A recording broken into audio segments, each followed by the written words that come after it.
ब्रह्मचर्य आश्रम।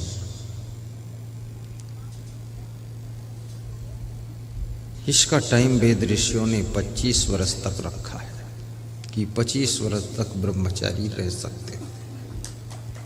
25 वर्ष। लेकिन हमारे वर्तमान के राजनेताओं ने कहा है कि 21 वर्ष की उम्र में शादी कीजिए। लड़कियों के लिए कहा है कि 18 साल की उम्र में शादी करो। लड़कियां 18 साल और लड़के 21 साल। लेकिन अब लड़कियां 28 साल में शादी कर रही हैं और लड़के 35 साल में कर रहे हैं। कितनी बड़ी प्रॉब्लम पैदा हो गई है। इतना बड़ा गैप। 13 साल की उम्र में लड़की जवानी में प्रवेश कर जाती है। 14 साल की उम्र में लड़का जवानी में प्रवेश कर जाता है। 7 साल की उम्र में कामवासना का जन्म हो जाता है। 14 साल की उम्र में कामवासना परिपक्व होने लग जाती है। 18 साल की उम्र में ये कामवासना पूर्ण अपने तूफान पर होती है। तुम 28 साल की उम्र में विवाह कर रहे हो। इतना लंबा गैप, तो फिर क्यों नहीं होंगे रेप? फिर तो व्यभिचार, बलात्कार, उपद्रव पैदा होंगे समाज के अंदर। लोग सोचते हैं शादी नहीं करेंगे तो पढ़ाई पूरी हो जाएगी। शादी से, पढ़ाई से कोई रिश्ता नहीं है। शादी न करने से कोई बुद्धि थोड़े बढ़ जाती है ना। जो मूर्ख है, जिंदगी भर शादी न करे, वो बुद्धिमान नहीं हो जाएगा, मूर्ख ही रहेगा। इसलिए 2 रास्ते हैं, या तो संन्यास ले लीजिए या तो सही उम्र में शादी कर लीजिए। ज़्यादा टाल मटोल मत कीजिए। संन्यास ले लोगे तो तुम अपने मन को समझा दोगे संकल्प कि मैं संत हो गया, बस अब दुनियादारी से मतलब नहीं, छुट्टी काम। लेकिन संन्यास भी नहीं ले रहे हो और शादी भी नहीं कर रहे हो और सत्संग भी नहीं मिल रहा है, तो ये जवानी के तूफान को कंट्रोल कैसे करोगे? ये वासना, इस कीचड़ से कैसे निकल पाओगे बाहर? इसलिए मैं निवेदन करूंगा कि समय का ख्याल रखो। और पति पत्नी दोनों शादी करने के बाद एक साथ पढ़ने के लिए जाओ, क्या बुराई है? और बच्चे हो जाएं तो उनको भी साथ में ले जाओ, विद फैमिली पढ़ाई करो। हाँ, नन्ही मुन्ना भी साथ में और मोहिनी देवी और मोहनलाल भी साथ में।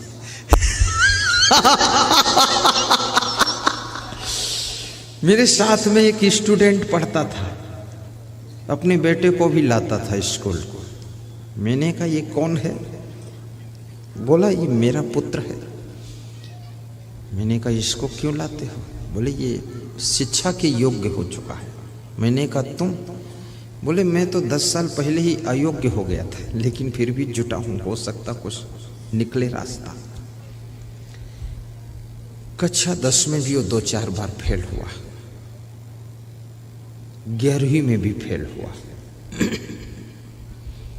रेडियो सुनता रहता था, गीत गाने सुनता रहता था।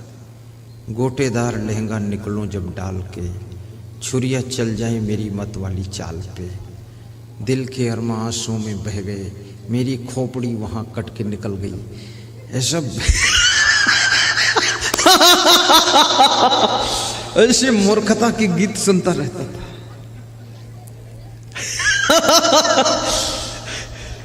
और ये जितने मूर्खता के गीत सुनोगे, दिमाग भ्रष्ट होता चला जाएगा, मन चंचल होता चला जाएगा, इंद्रियां व्यग्र होती चली जाएंगी। ये गीतों के शब्द बड़ी शक्ति रखते हैं। सत्संग के शब्द जब तुमको संयम नियम से चलने की ताकत दे सकते हैं, तो कुसंग के शब्द तुमको पतन के रास्ते पर जाने के लिए शक्ति प्रदान कर सकते हैं।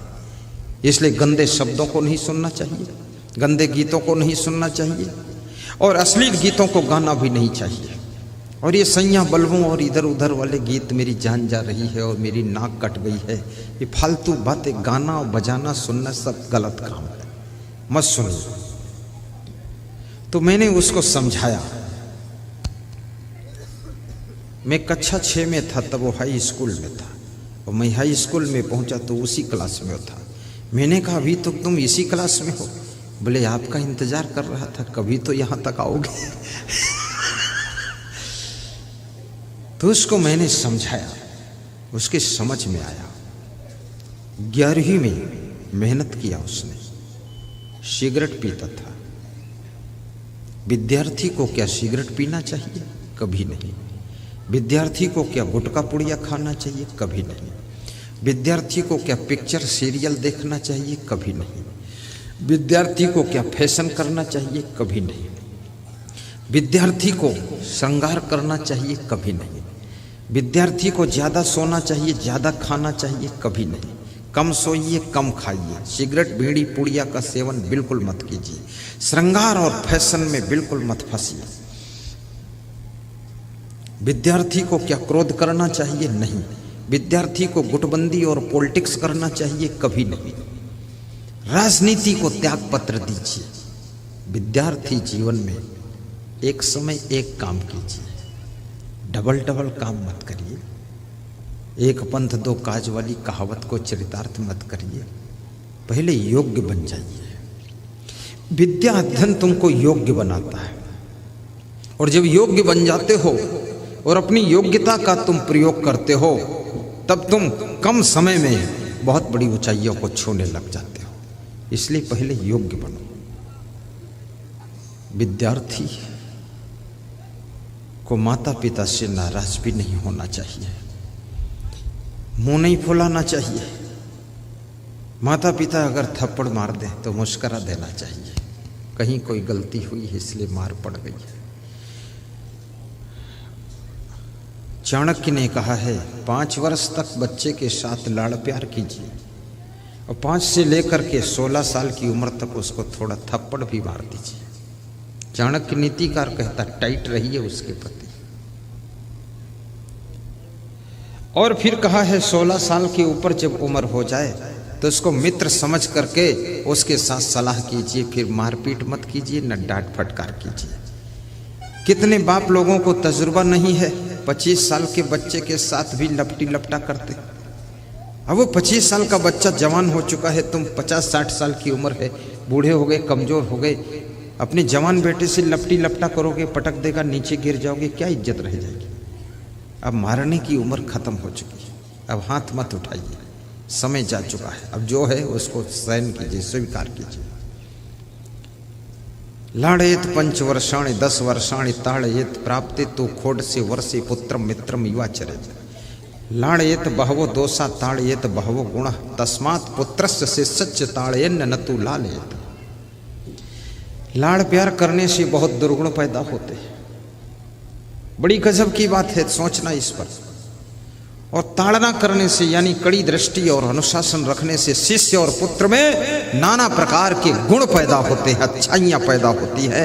याद रखना, खेत वही है, अगर उस खेत में अच्छी तरह से जुताई करते हो, अच्छी तरह से निकाई करते हो, गुड़ाई करते हो, अच्छी तरह से उसकी घास नोचते हो, केमिकल भी डालते हो, तो उसमें घास नहीं पैदा होगी, उस खेत में फसल पैदा होगी। लेकिन जिस खेत की अच्छी तरह जुताई गुड़ाई नहीं करोगे, केमिकल भी नहीं डालोगे, अच्छी तरह से उसके घास को नोच कर नहीं निकालोगे, तो उसमें फसल नहीं पैदा होगी, उस खेत में घास ही घास पैदा होगी।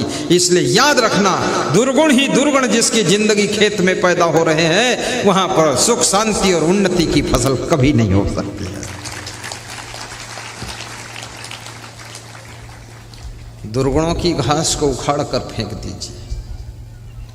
यदि आपका गुरु अनुशासन रखता है तो समझ लेना ये तुम्हारा सौभाग्य है। मेरी जिंदगी का अच्छा निर्माण कैसे हुआ? मेरी जिंदगी को 3 गुरु संभालने वाले थे, क्षमादेव जी, गुरुमनदेव जी, अमानदेव जी।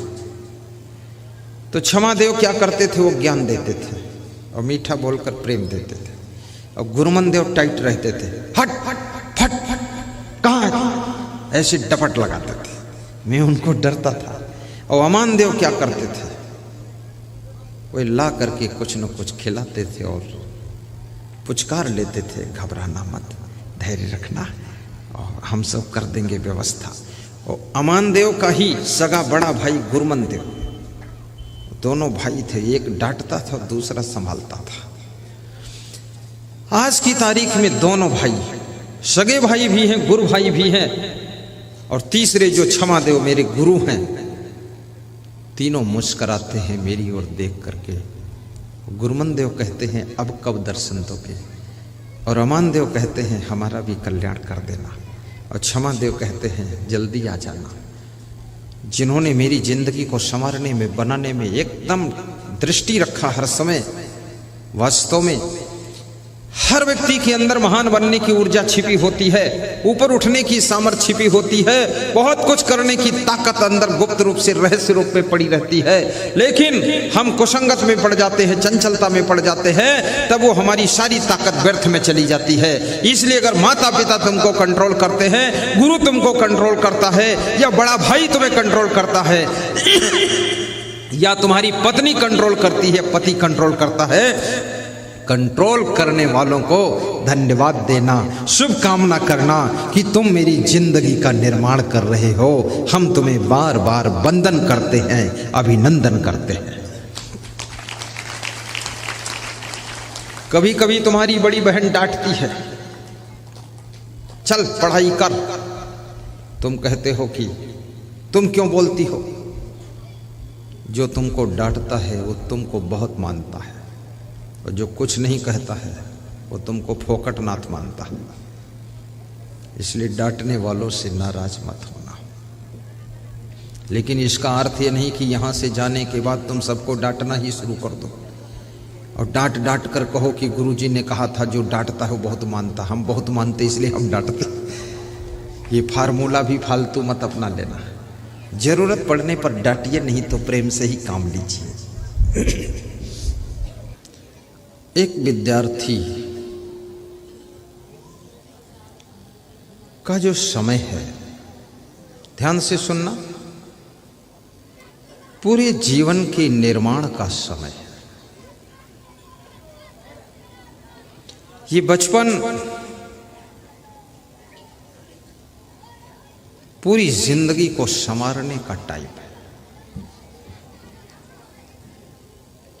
जवानी को खूबसूरत बनाने के लिए, बुढ़ापा को मधुर बनाने के लिए, मृत्यु को अमृत में बदलने के लिए बचपन को संभालने की आवश्यकता है। और जिसका बचपन संभल गया, बाल्य अवस्था में जिसकी चेतना जागृत हो गई। जगतगुरु शंकराचार्य ने 9 वर्ष की उम्र में संन्यास लिया था, 11 वर्ष की उम्र में वेदों पर प्रवचन प्रारंभ कर दिया था। स्वामी विवेकानंद ने छोटी सी उम्र में विश्व के अंदर जाकर के प्रवचन करके पूरे अध्यात्म का डंका बजा दिया था। 23 साल की उम्र में जॉर्ज वाशिंगटन ने अमेरिका का राष्ट्रपति का पद संभाल लिया था। 23 साल के बच्चे इधर उधर घूमते रह जाते, 28 साल तक लोग घूमते रह जाते। उनसे पूछो क्या कर रहे हो, बोले अभी तो कुछ नहीं कर रहे। 28 साल उम्र हो गई, अभी कुछ नहीं कर रहे, तो अब क्या करोगे तुम? कुछ ना करना अपनी जिंदगी के लिए बहुत बड़ा धोखा है, क्योंकि जो समय बीत जाता है वो लौट कर पुनः नहीं आता है। उस समय में तो कुछ करो या कुछ ना करो।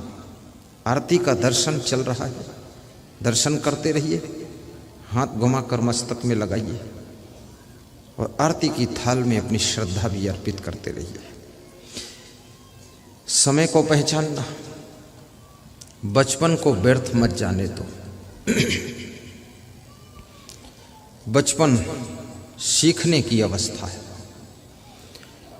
बचपन विद्या अध्ययन की अवस्था है। बचपन जवानी में जो तुम कुछ करना चाहते हो उसकी तैयारी की अवस्था है। इसलिए बचपन को खेल कूद का टाइम मत समझना, मनोरंजन का समय मत समझना। बचपन सोने का वक्त नहीं है। कितने 15 साल की उम्र के बच्चे 10-10 घंटे सो रहे हैं। जितना टाइम मिल जाए उतना सो लेते हैं।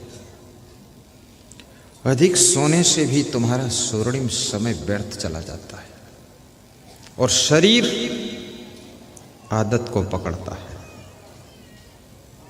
तुम इस शरीर को ज्यादा सुलाओ तो ये ज्यादा सोने की आदत पकड़ लेगा, ज्यादा खिलाओ तो ज्यादा खाने की आदत पकड़ लेगा, और ज्यादा कपड़े पहनाओ तो ज्यादा कपड़े पहनने की आदत पकड़ लेगा। और इसको कम कपड़े पहनाओ तो कम कपड़ों में भी ये रह लेगा, और इसको कम खिलाओ तो कम खाकर भी ये जीवित रहेगा, और इस शरीर को कम सुलाओ तो कम सोकर भी ये खुश रहेगा। ये शरीर बड़ा विचित्र है, ये आदतों में ढलता है।